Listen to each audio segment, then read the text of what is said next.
বারবার বারবার যে আমাদের হাতে এসেও বেরিয়ে যাচ্ছে।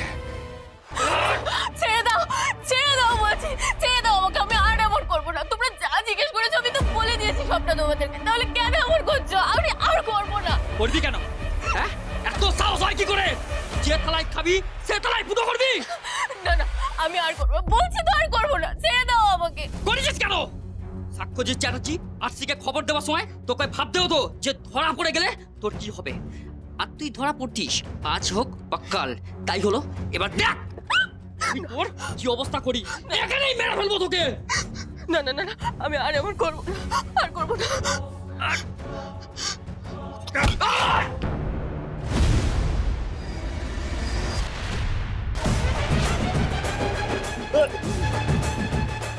মেয়েদের গায়ে হাত দিবি না, মেয়েদের ওপর অত্যাচার করবি।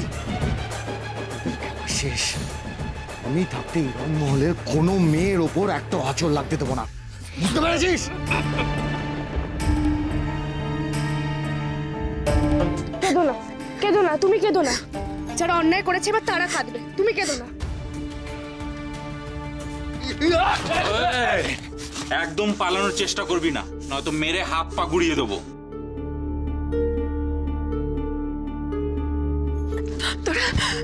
তোরা এসে গেছিস, আমাদের আর এখানে থাকতে হবে না। এই দেখ, পুলিশ এসে গেছে। এবার সব কটা গড়াতে যাবে। কেউ বাঁচাতে পারবে না, সব কটা মরবি। গারদেও যাবি তোরা, কোনো পুলিশ তোদের বাঁচাতে পারবে না। তাই নাকি?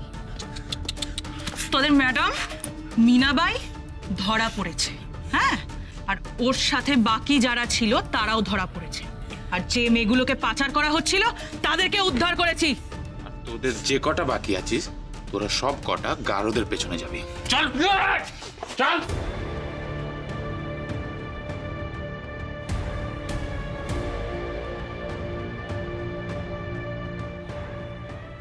লতা, তুমি ঠিক আছো তো? তোমার কোথাও লাগেনি তো?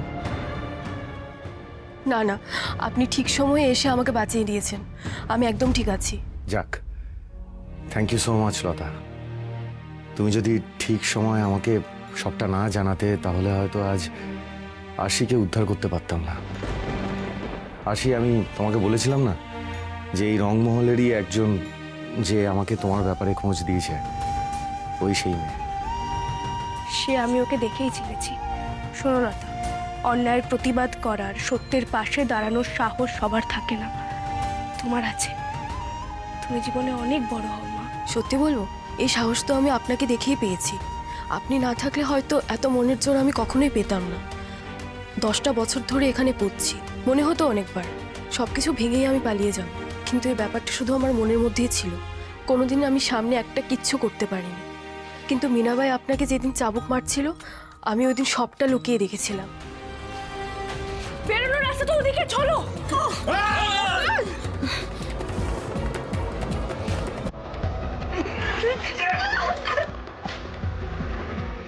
কিভাবে একটা মেয়েকে বাঁচাতে আপনি এত আঘাত, এত যন্ত্রণা সহ্য করেছেন? সত্যি এত মনের জোর, এত বড় ত্যাগ। আমাদের আরশি এমন, অন্যের বিপদ হলে সবার আগে নিজে ঝাঁপিয়ে পড়ে, আর তারপর সেই সমস্ত বিপদ থেকে সবাইকে উদ্ধারও করে। সত্যি আপনি ঠিকই বলেছেন। যেদিন মিনাবাই ওনাকে এত মেরেছিল, এত মার খাওয়ার পরেও উনি যেভাবে মিনাবাইয়ের চোখে চোখ রেখে কথা বলেছেন, আমি সেদিনই ঠিক করে নিয়েছিলাম উনাকে আমি যে করে হোক এখান থেকে উদ্ধার করব। আমার জীবন তো শেষ হয়েই গেছে, কিন্তু উনাকে আমি কোনো দিনই কোনোভাবে এখানে পচে মরতে দিতাম না।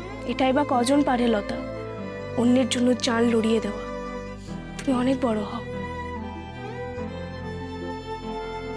এতদিন তোমরা রংমহলে অনেক অত্যাচার সহ্য করেছো, দিনের পর দিন পড়ে পড়ে মার খেয়েছো, কিন্তু আর না। এবার তোমরা সবাই সুস্থভাবে বাঁচবে, সবাই স্বাভাবিক জীবনে ফিরে যাবে। শুভ, দেখেছো আমার বউকে? ও যেখানেই যায় সবাই ওকে আপন করে নেয়। এই জন্যই তো ওকে এত ভালোবাসি। মিসেস চ্যাটার্জি, আপনি কোনো চিন্তা করবেন না, আমরা প্রত্যেকটা মেয়েকে এখান থেকে উদ্ধার করে নিয়ে যাব। সবই তো হলো আরশি, কিন্তু আমার একটা অন্য বিষয়ে চিন্তা হচ্ছে। কি চিন্তা? সেটা হলো যে কি এবার আমরা কোথায় কিভাবে খুঁজে পাবো? আমার আবার আরেকটা জিনিস মনে হচ্ছে। কি বলো তো? আমার মনে হচ্ছে যে আমাদের এই রংমহলের প্রত্যেকটা ঘর একটু ভালো করে সার্চ করে দেখা উচিত। কারণ জেজের অনেকগুলো ইল্লিগাল ডেরার মধ্যে এই রংমহলও একটা। এখানকার ঘর, কিন্তু এখানে যারা ছিল সবাই তো চলে এসেছে আর বাকিরা ধরা পড়েছে। একবার ভেবে দেখো, পুরো রংমহল কিন্তু এখন একেবারে খালি রয়েছে। জেজে হয়তো এখানেই কোথাও লুকিয়ে রয়েছে, হয়তো ওর খোঁজ এখানেই আমরা পেতে পারি। আমার মনে হয় আরশিকে যে চোরা কুঠুরিতে আটকে রাখা হয়েছিল, আমাদের একবার সেই চোরা কুঠুরিটা ভালো করে সার্চ করা উচিত। আপনি একদম ঠিক কথা বলেছেন সাক্ষ্যবাবু। এক কাজ করুন, আপনারা চোরা কুঠুরিটা খুঁজে দেখুন, আমরা বাকি ঘরগুলো খুঁজে দেখছি। চলো, আমি তোমাকে চোরা কুঠুরিতে নিয়ে যাচ্ছি।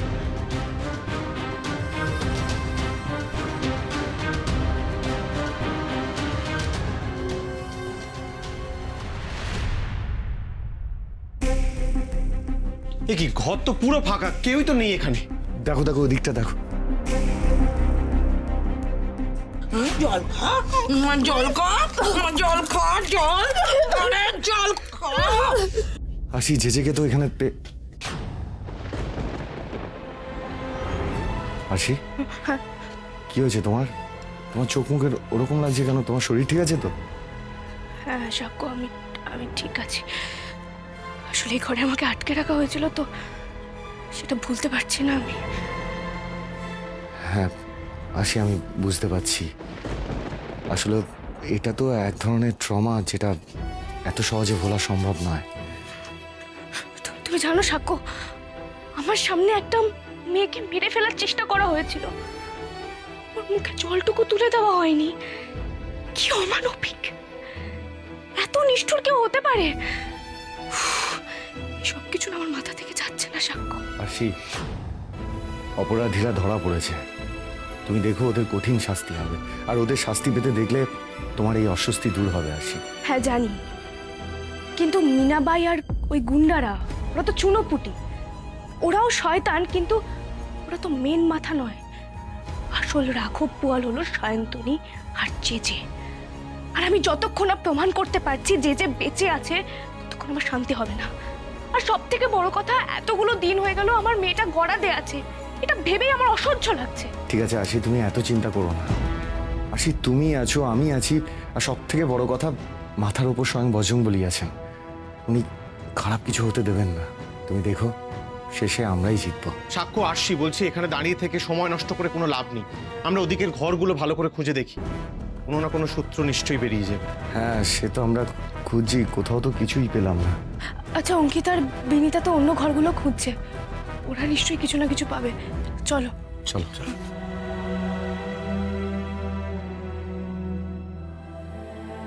কিছু পেলেন? না, চোরা কুঠুরিতে তো কিছু পেলাম না। এই তো অঙ্কিতা, বিনিতা, তোমরা তো অন্যান্য ঘরগুলো খুঁজলে, কিছু পেলে? না মিসেস চ্যাটার্জি, আমরা কিচ্ছু পাইনি। ইভেন যে কোথায় থাকতে পারে বা কোথায় যেতে পারে তার কোনো ট্রেসও এখানে নেই। বারবার বারবার যে আমাদের হাতে এসেও বেরিয়ে যাচ্ছে।